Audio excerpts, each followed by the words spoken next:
আগামী দিনের বাংলাদেশের যিনি রাষ্ট্রনায়ক বিএনপির ভারপ্রাপ্ত চেয়ারম্যান নায়ক তারেক রহমান আজকে হাইকোর্ট থেকে মুক্তি পেয়েছেন।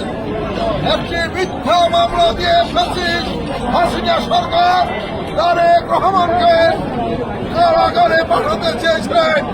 একের পর এক মিথ্যা মামলা দিয়ে মিথ্যা রায় দিয়ে আজকে তারেক রহমান এবং বাংলাদেশের রাজনীতি থেকে বিরত রাখার চেষ্টা করেছেন। কিন্তু ইনশাআল্লাহ আল্লাহ রহমতে এদেশের জনগণের স্বতঃস্ফূর্ত সমর্থন এবং ভয় তারেক রহমান আজকে হাইকোর্ট থেকে বেকসুর খালাস পেয়েছে। মিথ্যা মামলা গেল মিথ্যা মামলা গেল।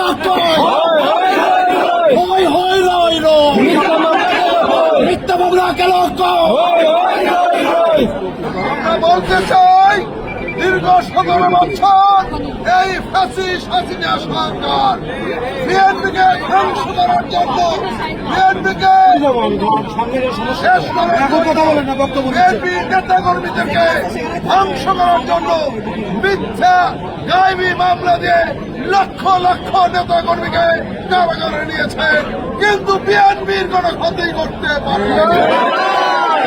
আমরা আমাদের নেতা বিএনপির ভারপ্রাপ্ত চেয়ারম্যান তারেক রহমানের নেতৃত্বে বাংলাদেশের সকল মানুষ ঐক্যবদ্ধ। আমরা বলতে চাই আজকে শেখ হাসিনা বাংলাদেশ থেকে পালিয়েছে। বাংলাদেশে শেখ হাসিনার দোসররা এখনো ষড়যন্ত্র করছে। সব ষড়যন্ত্র মোকাবেলা এই জাতীয়তাবাদী শক্তি বিএনপিকে করতে হবে। বন্ধুরা, আমরা বলতে চাই অবিলম্বে তারেক রহমানের নামে যত মিথ্যা মামলা রয়েছে সকল মামলা থেকে অব্যাহতি দিয়ে অবিলম্বে তারেক রহমানকে বাংলাদেশে নিয়ে মামাটি ডাকছে, মামাটি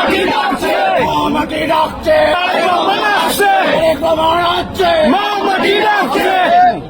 বাংলাদেশে একটি প্রতিবেশী রাষ্ট্র অনেক ষড়যন্ত্র করছে। ইনশাআল্লাহ দেশপ্রেমিক জনতা এই সব ষড়যন্ত্র রুখে দেবে ইনশাআল্লাহ। প্রিয় বন্ধুরা, আজকে এই তাৎক্ষণিক আনন্দ মিছিলে যারা অংশগ্রহণ করেছে সবাইকে জেলা বিএনপির পক্ষ থেকে আন্তরিক অভিনন্দন মোবারক জানাচ্ছি। বিশেষ করে যুবদল, ছাত্রদল, স্বেচ্ছাসেবক দলকে বেশি করে আন্তরিক অভিনন্দন।